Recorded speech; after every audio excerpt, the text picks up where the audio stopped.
தென் சென்னை திமுக வேட்பாளர் தமிழச்சி தங்கப்பாண்டியன் ஆதரித்து தமிழ்நாடு காங்கிரஸ் கமிட்டி தலைவர் செல்வ பெருந்தகை தேர்தல் பிரச்சாரத்தில் ஈடுபட்டு வருகிறார். அவர்கிட்ட பேசலாம். சார், இப்போ தேர்தல் பிரச்சாரம் தொடங்கிட்டீங்க. தமிழக மக்களோட எதிர்பார்ப்பு என்னவா இருக்குது சார்? தமிழ்நாட்டு மக்கள் எழுச்சியோடு முடிவு செய்திருக்கிறார்கள். இந்தியா கூட்டணிக்கு வாக்களிக்க வேண்டும். மோடி செய்த விரோத செயலும் எடப்பாடி செய்த துரோக செயலும் ஒருபோரும் மன்னிப்பதற்கு இல்லை. இந்த நாட்டு உரிமைகளை பறித்தவர் மோடி, தமிழ்நாட்டின் உரிமைகளை விட்டு கொடுத்தவர் அதிமுகவின் தலைவர்கள். ஆகவே ஒருபோதும் வாக்கு இல்லை என்று சொல்லியிருக்கிறார்கள். 2019ஆம் ஆண்டு இதே தொகுதியில் 4 லட்சம் வாக்கு வித்தியாசத்தில் வெற்றி பெற்ற தமிழச்சி தங்கப்பாண்டியன் இப்பொழுது ஏறக்குறை 8 லட்சம் வாக்கு வித்தியாசத்தில் வெற்றி பெறவிருக்கிறார். தமிழச்சி தங்கப்பாண்டியன் என்பவர் ஒரு கவிஞர், எழுத்தாளர். பாராளுமன்றத்தில் தமிழ்நாட்டின் பெருமைகளை, கலை, இலக்கியம், கலாச்சாரம், பண்பாடு, தமிழ்நாட்டின் உரிய வரலாற்றை பதிவு செய்தவர். இவர் தமிழ்நாட்டு மக்களுக்குமல்ல, தென்சென்னை பாராளுமன்றத்திற்கு மட்டுமல்ல, இந்தியாவில் இருக்கின்ற பிரச்சனைகள்லாம் அழகாக செந்தமிழில், அழகு தமிழில் பேசியவர். ஒரு அபூர்வ வேட்பாளர். இவர் பெருவாரியான வாக்கு வித்தியாசத்தில் வெற்றி பெறுவார். இப்போ தமிழ்நாடு முழுவதும் பிரச்சாரம் மேற்கொள்ள போகிறீங்க. ஒரு தமிழ்நாடு காங்கிரஸ் கமிட்டி தலைவர் எதை முன்னிறுத்தி பிரச்சாரத்தை மேற்கொள்ள போகிறீங்க சார்? கொடுப்பவர் எடுப்பவர் நரேந்திர மோடி. மக்களுடைய வரி பணத்தை எடுத்து அதானிக்கும் அம்பானிக்கும் கொடுப்பவர் தலைவர் ராகுல் காந்தி. தேசிய அளவில் தமிழ்நாட்டில் மாண்புமிகு முதலமைச்சர் தளபதி அவர்கள் வரிப்பணத்தை, எங்களுடைய வரிப்பணத்தை 29 பைசா கொடுக்கிறேன் என்று அதையும் கொடுப்பதில்லை. எங்களுடைய தமிழ்நாட்டு வரிப்பணத்தை எடுத்து வேற மாநிலங்களுக்கு அளிக்கிறீர்கள், பாஜக ஆளும் மாநிலங்களுக்கு. இதை வன்மையாக கண்டிக்கிறோம். மக்கள் நலத்திட்டங்களை எதுவும் கொண்டு வரவில்லை. ஊழல், வரலாறு காணாத ஊழல். தேர்தல் நன்கொடை பத்திரம் 12,000 கோடி ரூபாய் அமலாக்கத்துறை சிபிஐ வைத்து காலையில் சோதனை ரைடு, மாலையில் பாஜகவுடைய கணக்குக்கு பணம் போய் சேரும். இதுதான் தேர்தல் நன்கொடை பத்திரத்துடைய வரலாறு. உச்ச நீதிமன்றம் தெளிவான தீர்ப்பு சொல்லியிருக்கிறது. அதை நம்முடைய தேர்தல் ஆணையம் வெளியிட்டு இருக்கிறது. உண்மைகள்லாம் வெளிவந்து கொண்டு இருக்கின்றன. ஏறக்குறைய 80 விழுக்காடுக்கு மேல் காலையில் சோதனை, மாலையில் பாஜக கணக்கில் பணம்.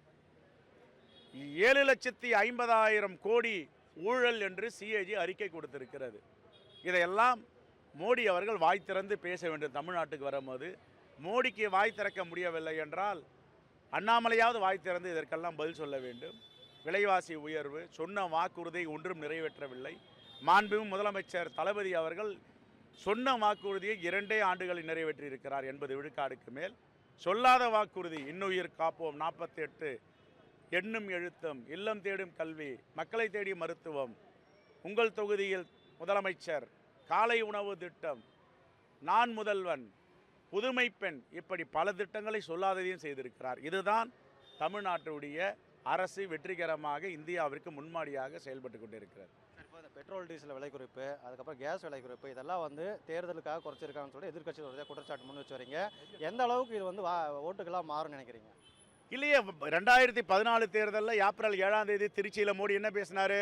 நான் வந்தால் பெட்ரோல் டீசல் விலையை பாதியாக குறைப்பேன்னார். அப்படின்னா நீங்கள் 40 ரூபா தானே பெட்ரோல் டீசல் இருக்கணும், 100 ரூபா போயிருக்கக்கூடாது. அது உண்மைக்கு புறம்பான வாக்குறுதி தானே. உண்மையே பேச முடியலையே அவரால். எதை சொன்னார், எதை நிறைவேற்றினார்? நாங்கள் சவால் விடுறோம், சொல்லுங்கள். எதையுமே நிறைவேற்றலை. மோடி அரசு மிகப்பெரிய தோல்வியை எல்லா துறையிலும் தழுவி இருக்கிறது. மக்கள் எழுச்சியோடு இருக்கிறார்கள், தெளிவாக இருக்கிறார்கள். இந்தியா முழுவதும் யார் ஆளக்கூடாது என்று முடிவெடுத்திருக்கிறார்கள். இந்தியா கூட்டணி 450 இடங்களுக்கு மேல் வெற்றி பெறும். இப்போ இந்த கட்சித்தேவை விவகாரம் பற்றி பிரதமர் மோடி ட்விட்டர் போட்டிருக்காரு. காங்கிரஸ் தான் அது காரணம் சொல்லி ஒரு குற்றச்சாட்டு முன் வச்சிருக்காரு. என்ன சொல்கிறீங்க காங்கிரஸ் தலைவர்? ஏங்க, எத்தனை முறைங்க அவர் கச்சத்தீவை பற்றி பேசுவார்? 100 முறைக்கு மேலே கச்சத்தீவு. இன்னும் கச்சத்தீவில் இருக்குது. கச்சத்தீவில் அன்னை இந்திரா காந்தி அவர்கள் எவ்வளவு பெரிய இடத்தை இந்திய கடற்படையில் எடுத்திருக்கிறார். அவர் எடுத்த இடங்களில் மைன்ஸ் அண்ட் மினரல்ஸ், அபூர்வ தாவரங்கள், விலை மதிக்க முடியாத பொருட்கள் நம்ம கடலில் இருக்குது. இலங்கை ஏமாந்துருச்சு. அன்னை இந்திரா காந்தி வெற்றி பெற்றிருக்காங்க இந்த விஷயத்தில். சரி, இதில் தவறு என்ன? 10 ஆண்டுகளாக நான் ஆட்சிக்கு வந்தாவது, நான் வந்தால் தலைகீழாக மாற்றுவேன், 6 மாதங்களில் இந்தியா ஜொலிக்கும்னு சொன்னீங்களே, மாற்றிருக்க வேண்டியதானே? நான் மோடியை கேட்குறேன், சீனாவிடம் எத்தனை சதுர ஸ்கொயர் கிலோமீட்டர் சீனாவால் ஆக்கிரமணம் செய்யப்பட்டிருக்கு? வெள்ளை அறிக்கை கொடுக்க சொல்லுங்கள். லடாக்கில், அருணாச்சல பிரதேசத்தில் எத்தனை லட்சம் ஸ்கொயர் மீட்டர் ஆக்கிரமணம் பண்ணியிருக்காங்க, அபகரிச்சிருக்காங்க.